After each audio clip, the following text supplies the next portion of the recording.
La mise en scène, oui, c'est quelque chose qui est très important parce que c'est ce qui rassemble tous les acteurs d'un spectacle. Acteurs, ça veut dire les comédiens, mais aussi le costumier, l'éclairagiste, le scénographe, etc. C'est pas celui qui est, il est important pas dans la hauteur, il est important parce qu'il est au centre. Il est au centre de tout le monde. C'est lui qui fait les choix.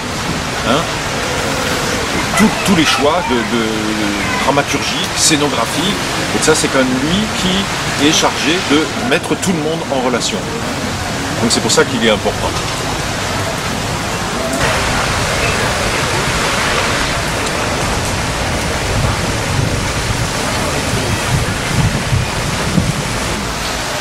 Vous savez, il n'y a pas de recette particulière. Moi je vais proposer de la matière de travail, je vais proposer des textes, on en parlera tout à l'heure, je vais proposer des thèmes d'improvisation, hein, et puis on va chercher ensemble. Le but, c'est quoi? Le but, c'est de créer de la fausse vie. Le théâtre, on voit des acteurs sur un plateau. Il faut que les acteurs ils soient vivants.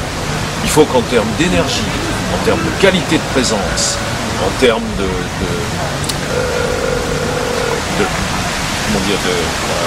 d'état, hein, d'état, ce qu'il y a à l'intérieur, de joie, de force intérieure, il faut que ça soit là, que ça soit présent. Après, pour arriver à ça, il y a plein de façons différentes. Et puis, selon les personnes, ça se passe différemment aussi. Il y a des gens qui ont une certaine expérience, il y a des gens où il faut passer par des choses très sérieuses, il y en a d'autres où il faut déconner tout le temps. Après, il faut voir, selon la... Mais j'ai pas de recette toute faite. Pas de recette toute faite.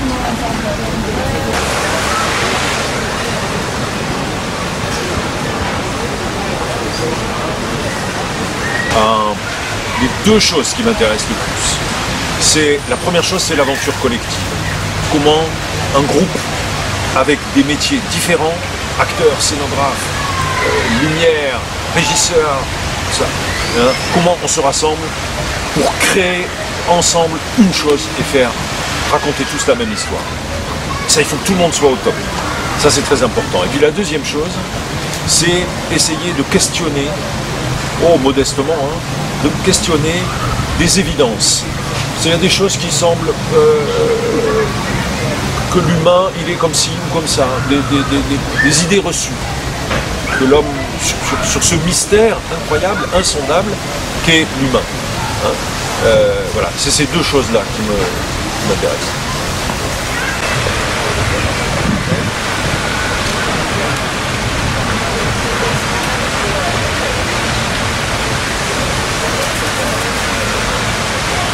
Alors, pour moi c'est une collaboration qui a été très importante dans mon parcours. Pourquoi c'était important et comment s'est fait la rencontre? Quand j'ai commencé à faire du théâtre, dans les années 80, il y avait une révolution dans le théâtre. C'est-à-dire que l'acteur, ce n'était plus seulement le texte et la voix qui étaient devant, mais c'était le corps.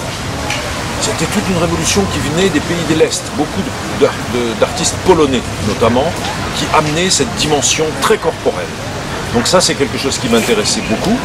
Voilà. Et puis la deuxième chose, c'est que j'adore apprendre des langues différentes.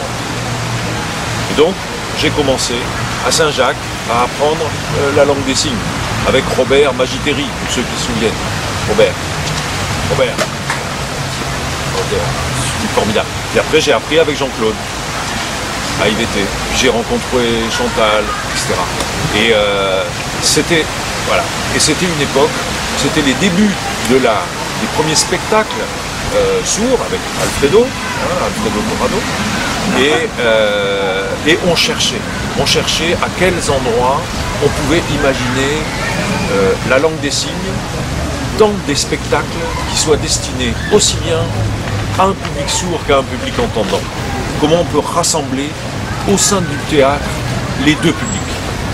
Voilà. Donc c'était du travail de recherche.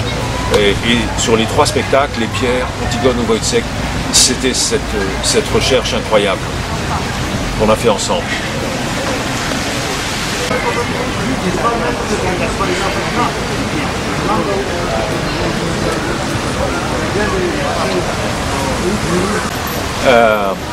Qu'est-ce qu'on va faire pendant cette masterclass? Je vais vous proposer 2 travaux différents. Un premier travail qui est un travail sur la poésie de la langue des signes. On va partir d'un texte d'une auteure américaine, qui est un texte très intéressant, très simple, très concret, avec des jeux sur les mots. Et là, on va faire vraiment un travail musical avec les textes. Et la deuxième chose, c'est un travail d'improvisation. On va partir d'un thème qui est au centre d'une pièce, dont on lira le début. Et cette situation, c'est quoi? Il y a une personne qui vient de mourir. D'accord? Sur le plateau, il y a un mort. Et puis arrivent ces 2 enfants, 2 frères, un frère, une sœur, ou 2 sœurs. Et comment on réagit?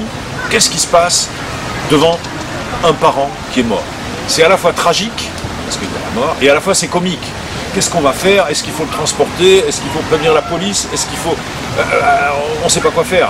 Hein? Est-ce qu'il faut le laver? Et voilà. Donc il y a ce comique et ce tragique. On va travailler sur cette situation-là.